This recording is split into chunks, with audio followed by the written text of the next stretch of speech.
There is a version of you that already knows what to do. It knows what time to wake up. It knows the work that matters. It knows exactly which habits are quietly taking your life apart, one comfortable evening at a time. Knowing was never the problem. The problem is the gap, the space between what you know and what you actually do, day after day. Most people spend their whole lives negotiating with that gap. They read another book, watch another video, wait for another Monday, hoping that information will eventually turn into transformation on its own. It never does. The bridge across that gap has a name, and it is not motivation. It is not talent. It is not luck. It is discipline. The quiet architecture that decides in advance who you are going to be when the feeling isn't there. This is not a video about hacks. There is no shortcut waiting at the end. This is about the oldest, least glamorous, most reliable force in a human life, and how the people who lead themselves well have learned to build with it. Start with the myth. The myth says you need to feel like it. The myth says that somewhere out there is a state of mind, fired up, inspired, hungry, and that once you find it, the work will finally get done. So people chase the feeling. They consume endless content that makes them feel productive without producing anything. And when the feeling fades, and it always fades, they conclude that something is wrong with them. Nothing is wrong with you. Motivation was never designed to carry weight. It is weather. It comes, it goes, it changes with sleep and stress and 100 things you don't control. Jocko Willink, a man who led soldiers in combat, compresses the answer into 4 words. Don't count on motivation, count on discipline.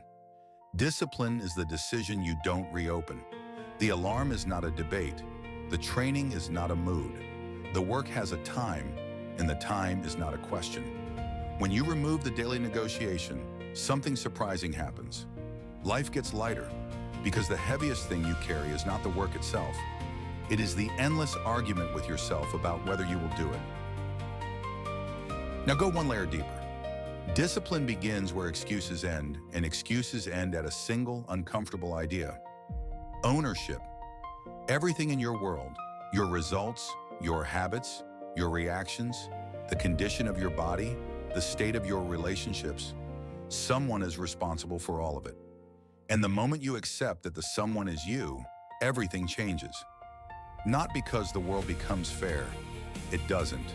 Markets crash, people disappoint, storms arrive uninvited.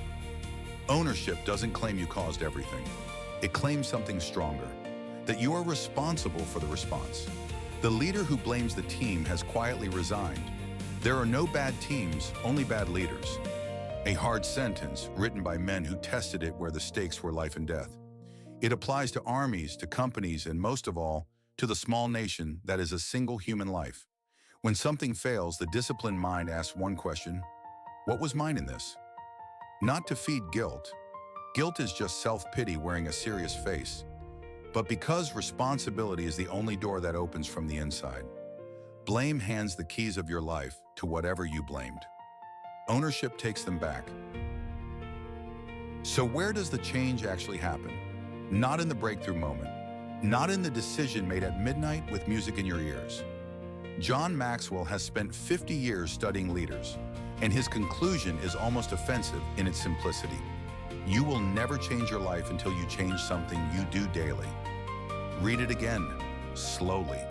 Not something you feel, not something you believe, something you do, daily. The secret of your future is hidden in your routine, because the routine is the only place the future is ever built. A single day looks insignificant. One workout changes nothing you can see. One page written, one honest conversation, 1 hour of focused work, rounding errors, all of them. But days are compounding machines. The same mathematics that turns small debts into ruin turns small disciplines into transformation. You do not decide your future. You decide your habits, and your habits decide your future. This is why the disciplined person looks strangely calm. They are not gripping the outcome. They are gripping the day. Win the day, and the years take care of themselves.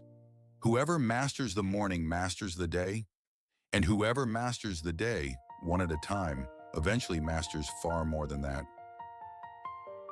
But discipline has a direction, not just a rhythm.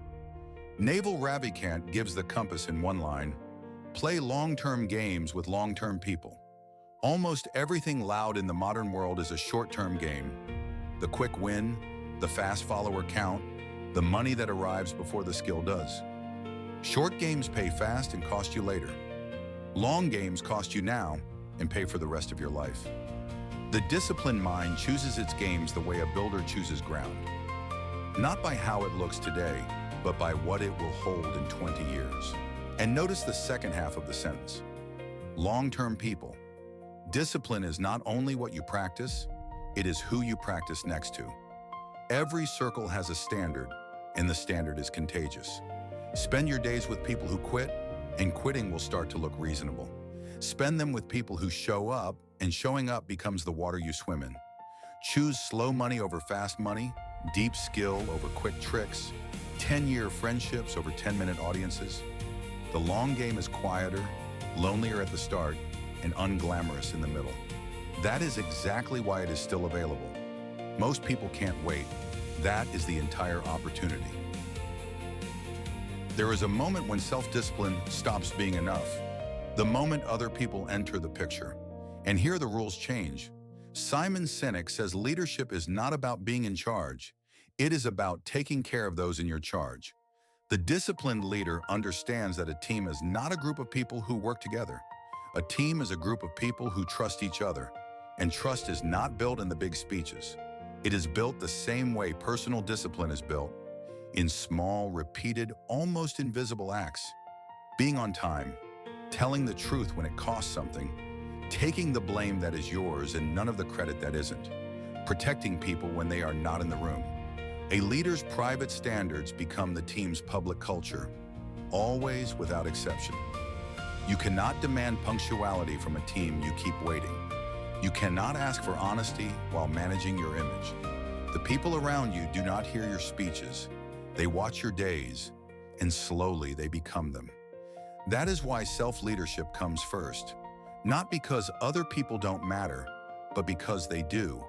And the discipline you fail to build alone becomes the weakness everyone else has to carry. Here is the part nobody advertises. Most of a strong life is boring. Hormozi puts it plainly. You can't lose if you don't quit. And hidden inside that sentence is the real test. Because quitting rarely looks like a dramatic exit. It looks like drifting. It looks like skipping one day, then two, then redesigning the plan instead of executing it. The graveyard of ambition is full of new strategies. What separates the people who build something is not intelligence and not intensity. It is their relationship with repetition. The champion and the amateur do the same drills. The champion never got bored of them. The writer and the dreamer both love ideas. The writer shows up on the days the ideas don't. Success seen from the inside is just a long series of unremarkable days done properly. The work works on you more than you work on it. Every boring rep is quietly building the person who can carry the interesting life. So when the novelty dies, and it will die, do not read it as a sign you chose wrong. Read it as the entrance fee. The boredom is the toll gate. Almost everyone turns around there. Drive through. There is a proverb older than every book quoted in this video that says, iron sharpens iron, so one man sharpens another. The image is not gentle. Sharpening is friction, heat, contact. Nothing about a forge is comfortable, and nothing about becoming strong is either. The discomfort you have been avoiding is not in the way of the life you want. It is the raw material of it. Ancient wisdom holds the same line from another angle.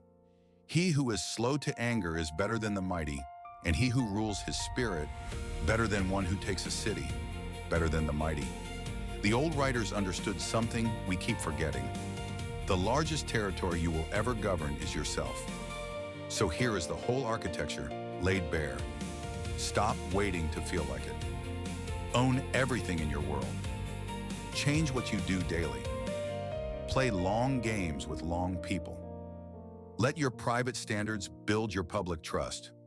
Refuse to quit when it gets boring. And when the pressure comes, and it will come, remember what pressure is for. The forge is not where iron is destroyed. It is where it becomes worth something. The hammer is already falling. The only question is what it is shaping. Lead yourself first. The rest follows.